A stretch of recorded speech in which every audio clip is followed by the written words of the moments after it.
This final video has to do with graphesthesia.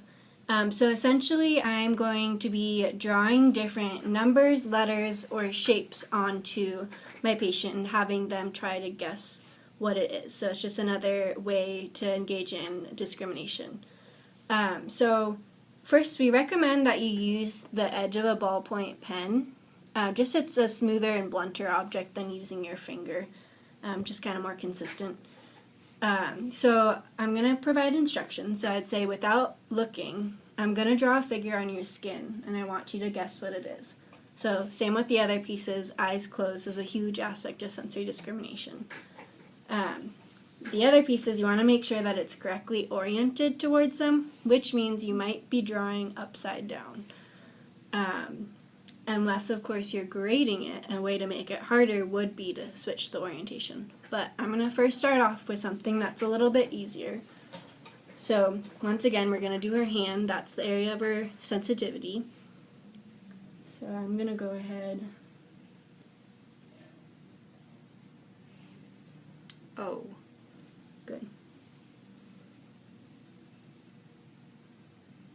X.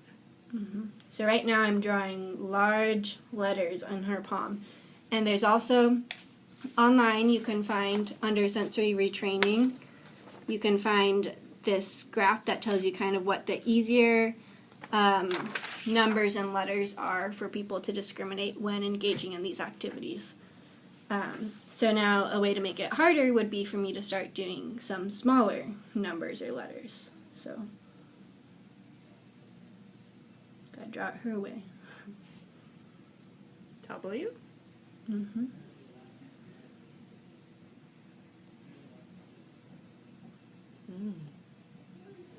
A.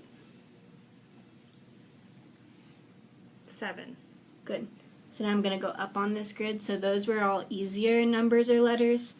So here are a couple trickier ones. N. Good.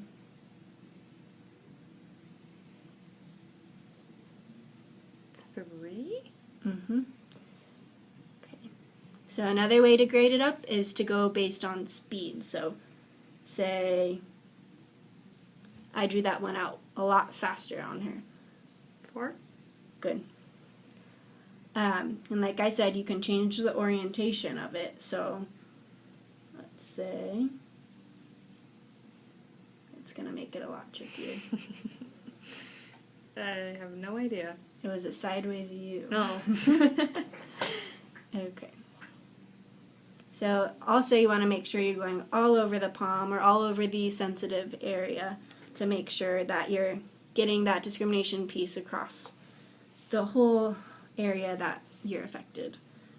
So a way to grade it down to make it easier is once again to give multiple choice options. So I could say from the outset, I'm going to draw an X or an O.